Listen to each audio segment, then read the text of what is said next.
So, how is everybody's day going? I have to say, today has been like a crazy day. Just a crazy, crazy day. I tend to think that it's the Cancer. Hey, there goes my notification. I tend to think it's the moon in Cancer today. That's what I'm blaming it on. Where everybody's just kind of in their feels and maybe coming back to a sense of I have to get responsible for this. And not everybody takes that well. Not everybody goes that way easily. So, I have cleared my space. I have settled in here. And I am ready to talk to you, lovely spiritual entrepreneurs, my healers, and my readers, and my quantum magicians, all about how to get from tongue tied to magnetic and how to share what you do without selling your soul. So, that is what we are here today for. And if you're just joining or you're watching the well, if you're watching the replay, of course, do hashtag replay so I can see who is watching live and who's not. Yeah, and comments so I can keep track of them. And yeah, no, tell me where you are. Tell me where you are tuning in from today. So, it is like almost like a rite of passage, I swear. Coming to the point of being able to talk about your spiritual business. And I mean, yeah, we're talking about like even the elevator pitches, or you meet somebody and they're like, oh, what do you do? And you're like, do I tell them what I do? Do I make that choice? Hi, Jennifer. Are they going to understand what I do? Good afternoon. Good. Yeah, well, it's 5 p.m. here. Yeah. And after this, I'm probably going to go make pancakes for the grandkids. So, yeah. I'm already prepping for that in my head. I'm like, all right, just let it be. Anyway, um, yeah, no, I've certainly been there, and it feels like almost like a rite of passage because when you start nailing your marketing and when you start nailing what it is that you help people with, then you really begin to learn to talk about your business in a different way. And so many of us are approaching this out of imposter syndrome. I mean, raise your hand if you feel that. Hi, Terry. I still get a little up in my imposter syndrome if I'm in like a completely mixed crowd. Like if I'm on a cruise ship. If I'm on a cruise ship and, I'm just meeting people and, we're just sitting, somewhere together and just happenstance kind of thing. I'm just like, how much do I need to tell them? But lately, like, it's really been changing for me because I'm like, because even if they don't know what I do, even if they don't, know all the jargon, I've come to this place where I've just found the way. And I'm going to tell you what the way is today. Um, and I can't expect everyone to jump into this 100% right now because not everyone has done some of the deeper branding work yet. Not everybody has done the um, real good like analysis look at like what you're actually helping people feel, achieve, experience, which is the whole point of this talk. Because we get so up in our heads. The way. This is the way. I watched Mandalorian way too much. Or not enough. um, but it puts us all up in our heads. This imposter syndrome, this oh my god, are they going to reject me? Are they going to challenge me on my beliefs? Like, is this going to start a thing that I don't want to have? And of course, social anxiety with sensitives does play a part in this. But let's be honest with that. It can just ping through your nervous system with so many like traumas from feeling misunderstood, from our kids, or from our childhood onward, that we don't even realize how much we aren't speaking from our truth. Yeah, yeah, baby Yoda jammies.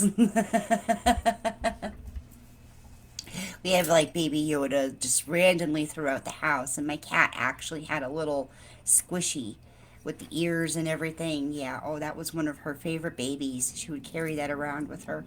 And then she ate the ears off of it. And can't have nice things with Garby. So I want to point out a myth here, though, that you have to be able to explain your process. That is like, it's a myth and it's a trap that we fall into, and then we spend like weeks, months, like more time than we ever needed to, trying to explain what we do. But you know what? We don't have to. And we shouldn't stay in that space. I'm talking spiritual entrepreneurs, not necessarily product people. Product people, it's a little bit different. You still, like, you explain your process, but you don't, you tell the story behind your products and, what goes into making it. But for service based people who offer these transformational services, too much jargon isn't going to sell it.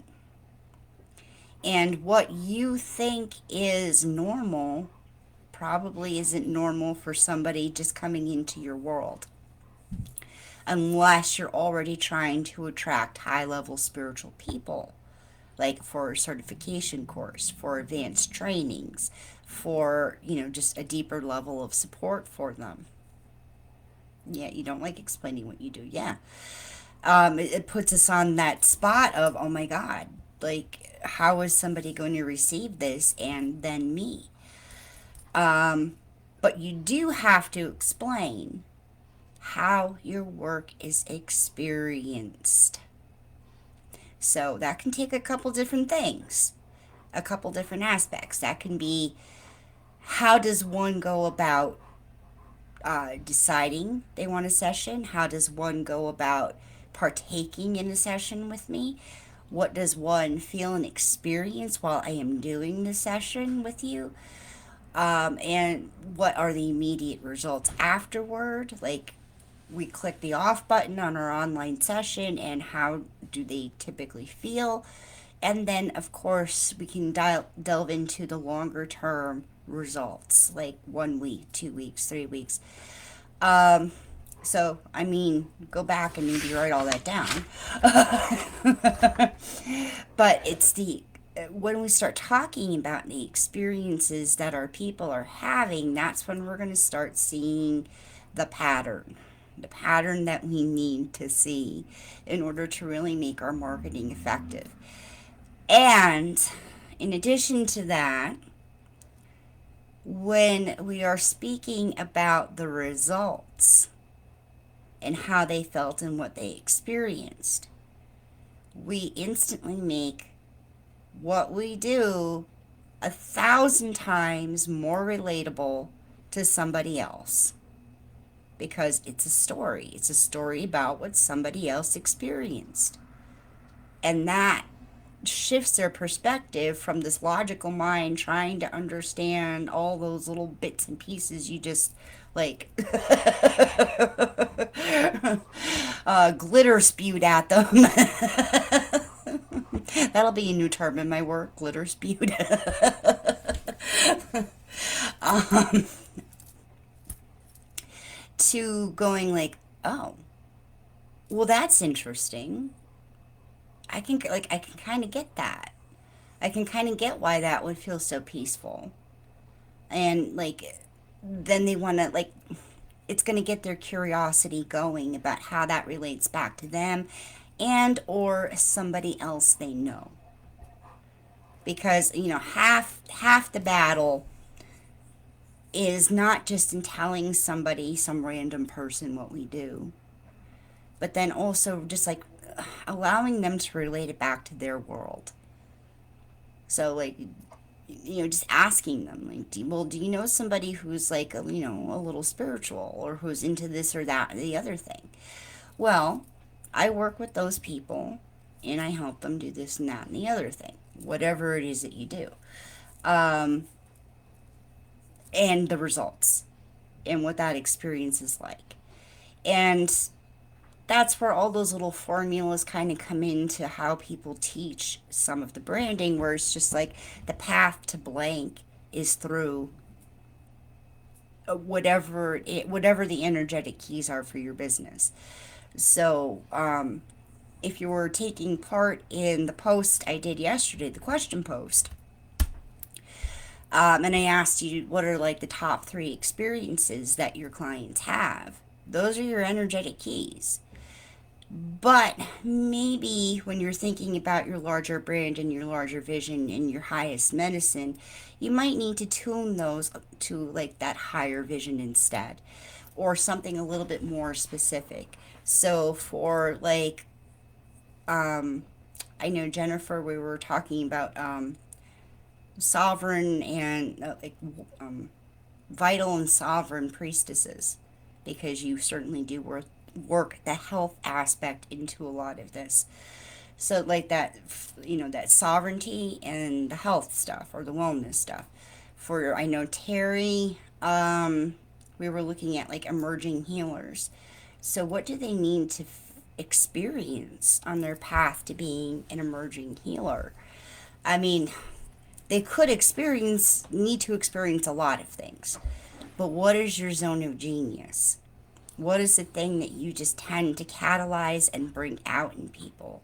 Is it the self trust? Is it energy management? And that is how you help them. So the path to becoming an emerging healer is through energy management and framework. Um, maybe strategy, maybe advanced technique, something along those lines. We'd have to dig into it. Um, so if you don't know your client results, here's some good suggestions. If you keep any notes about your results, about your client sessions and all that, put them into a document, download it as a PDF, and upload them to GPT, and have GPT search them for commonalities and patterns. Ask that third party, totally unbiased system what it sees about your work and what people are experiencing. Oh, you provide framework. Then just stability and support, or what they get if they have this stability and support. So, like stepping into that next level self, being able to tap into the next level self because they are supported. Um, you can send a survey out to your recent clients and start gathering that information. You can model your business off of your favorite clients and certainly tap into GPT for that. Explain to them like what you love, how the session went, like just tell that whole story to GPT, and then ask it to create a client journey for you, so that you can see what offerings are going to make sense when you want to attract that favorite person to your business. That's where that custom tailoring for your favorite people comes into it, because who you are writing these stories and this content for is who you're going to attract. So we have to be very clear on which stories we want to keep telling. Kind of needs to work on this. Yeah. Yeah, no. Because GPT kind of cuts through everything that is up in your brain, especially if you are neurodivergent. Like, it will help you really like hone in on the thoughts and the patterns that need to come forward. It'll help, like, it always helps me like just shift my writing around, because I know what I want to say and the points I want to make.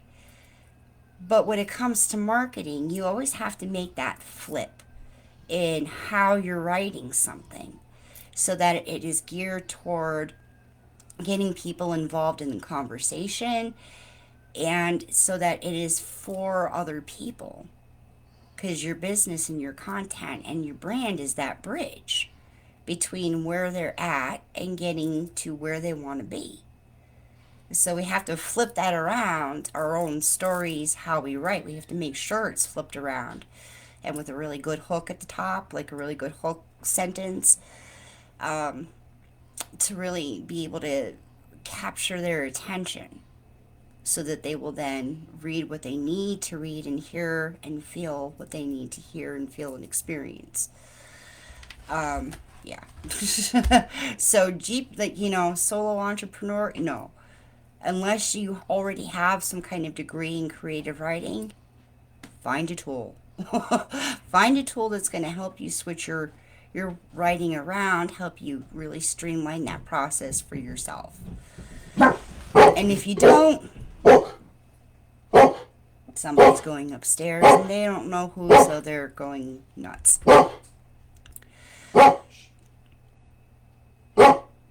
Okay, no, I didn't miss any comments. So if you're not doing that, if you're not telling the stories that you need in order to attract the people by talking about those experiences you want to keep recreating, say, everybody say hi, Eric,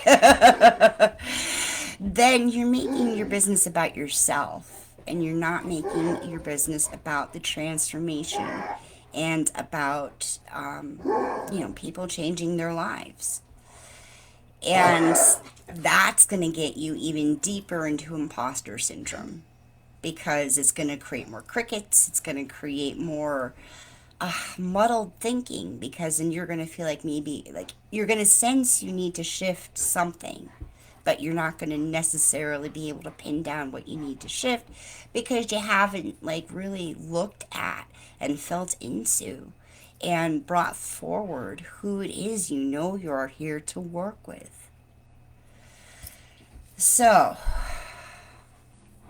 yeah. That is fire, isn't it? And when you make that shift and you're talking about other people, it's going to do a whole bunch of things for you and your business and how you talk about it, because it's going to allow the work and the medicine to stand and speak for itself. It's going to let that powerful, powerful stuff do its magic.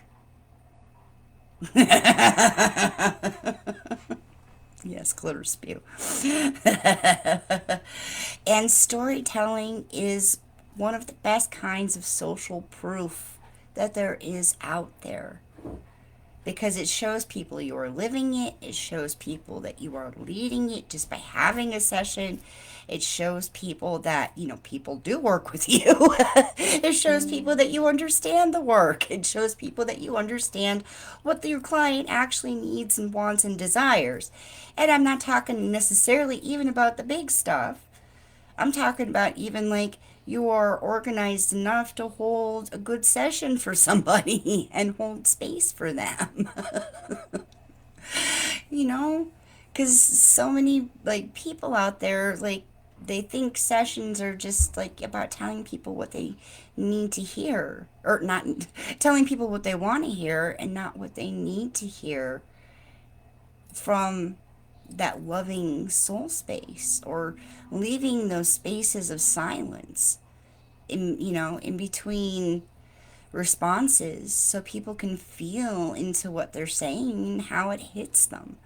These powerful things that we can do that we just, like, we don't even think about, because they're just like, they're normal, they're how the medicine works, so of course we understand it, and but we don't showcase it, because we're not letting the medicine and the magic speak for itself. So, I mean, there's a couple different ways to story tell, and certainly this is where, like, maybe we delve into the more, this is how you do creative writing portion of this. But, I mean, you can take this totally archetypal view of a pattern and talk about the archetypal pathway through healing and what that looks like in your business and what that looks like in your client journeys.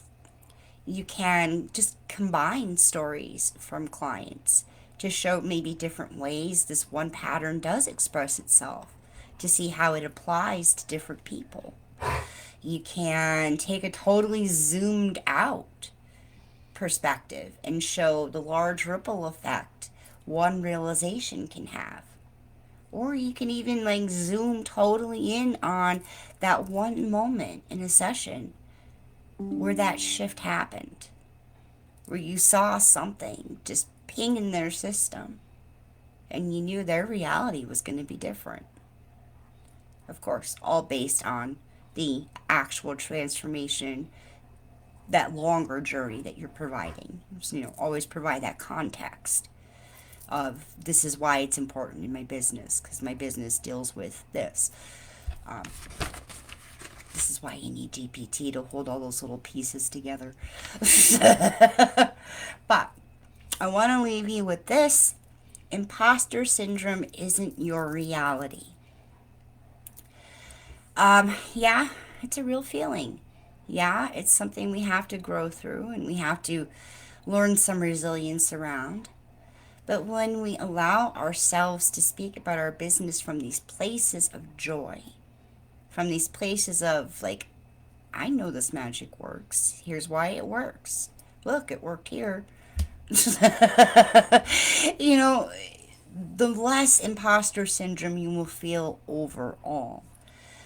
And nailing your simple marketing concepts, that always works too. Because then you can practice it, which is also then going to help reduce a lot of that social anxiety, because you'll be able to just like, there it is. Better or worse. It sounds good, but it makes me feel good. The way you describe that, when we really nail your high level, highest medicine kind of short tagline for your business kind of stuff. So when you know you might go into those situations, you might want to just kind of train yourself to maybe not, like, all right, maybe, let that tagline come out first, but then talk about your favorite client. Talk about your most favorite session and how that went. Because that's going to light you up and that is going to put you in your place of joy and I know this medicine works for the right people. Doesn't matter if you're not my right people. Maybe you know the right people in your own world, but no, this is what I do. And yeah, no, I had this really cool experience where, we did this together and she just, she's like my favorite client. And letting those results stand for themselves. You don't have to explain that away. You can let them think about it. Pardon me. You don't have to be in this space where you're triggered by it. And you could even begin to phrase it a little bit more playfully, so that way it's like an open-ended kind of thing where you're like, isn't it interesting what energy can do? That way they don't have to believe it. They don't have to not believe it. They can be like, maybe. And it takes you out of that space of then feeling like you have to defend yourself.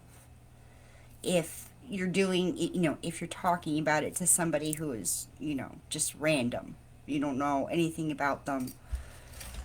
Or that maybe they're not all that spiritual, but you're just meeting them for the first time and you feel like You're in that place where you just want to be honest with yourself and the world for once. Just say it and speak it out loud, Own it, claim it. All right, your audience is waiting. Your audience is manifesting your next offer that you build just for them. Remember that. Feel that. Go make a post sharing the soul of your work from that place of joy today. And now I have talked a while and my throat is acting up still. So if you are not on my email list, make sure to get on my email list, as I am doing an exclusive email only offer for Samhain.